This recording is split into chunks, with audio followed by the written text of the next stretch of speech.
Hello friends, welcome to my YouTube channel realising knowledge. इस वीडियो में मैं आपको प्रोनाउन के बारे में बताऊंगा। हम इसकी डेफिनेशन देखते हैं। A word that is used in place of a noun, यानी ऐसा लफ्ज़ जिसको हम नाउन की जगह पर इस्तेमाल करते हैं। यानी एक फ़िक्रे के अंदर नाउन की रेपिटेशन को अवॉइड करने के लिए हम जो भी लफ्ज़ इस्तेमाल करेंगे वो प्रोनाउन कहलाएगा। उसकी एग्ज़ाम्पल्स में I, you, they and who.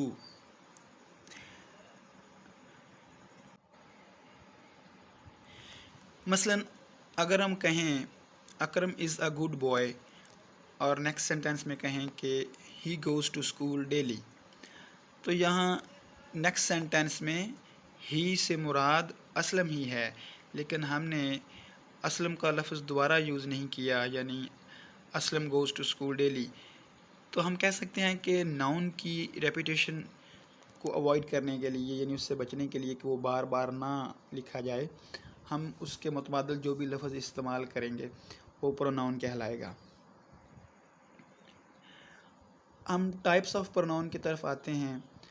तो सबसे पहली किस्म जो प्रोनाउन की है वो है पर्सनल प्रोनाउन।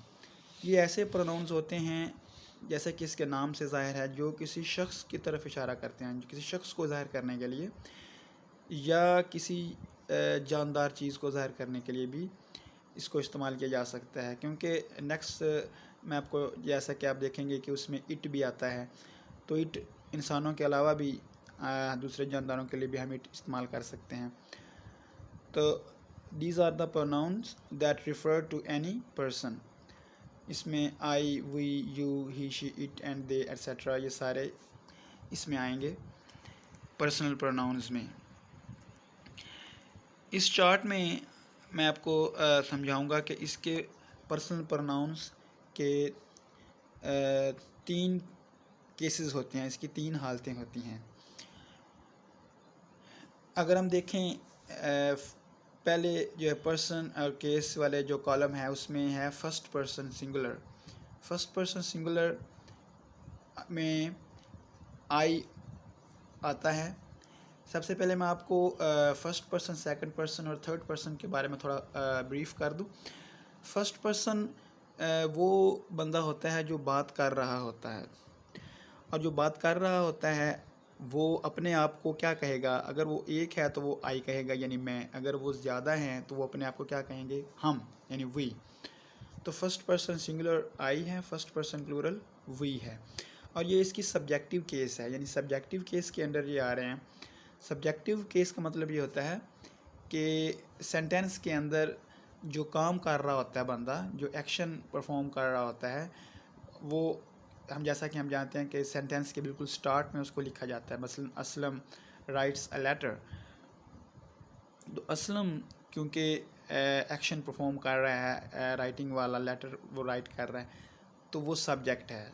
जो भी बंदा काम कर रहा होता है वो सब्जेक्ट होता है, और उसको हम बिल्कुल स्टार्ट में लिखते हैं। तो सब्जेक्टिव केस का मतलब ये है कि फ़िक्रे के सेंटेंस के स्टार्ट में अगर हम लिखेंगे तो हम आई लिखेंगे।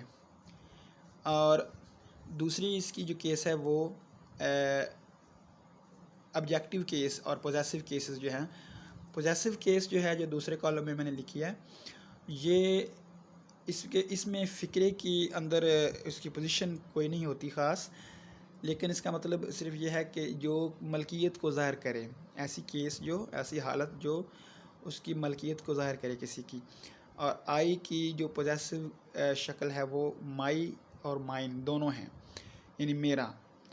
अब माई और माइन में थोड़ा फ़र्क समझने वाली बात है कि अगर हमने पोजेशन शो करनी है, बिलफर्ज मैं कहता हूँ दिस इज़ माई बुक, तो दिस इज़ माई बुक में भी माई पोजेसिव केस को शो कर रही है, आई के पोजेसिव केस को। और दिस बुक इज़ माइन, ये दोनों फ़िक्रे ठीक हैं, दिस इज़ माई बुक और दिस बुक इज़ माइन। इनमें फ़र्क ये है कि जब हम माई यूज़ करेंगे तो जो ऑब्जेक्ट है, यानी जो चीज़ मेरी मलकियत है, वो माई के बाद में आएगी, my book. This book is my नहीं कहेंगे, बल्कि दिस इज़ माई बुक कहेंगे। और अगर हमने माइन को यूज़ करना है तो फिर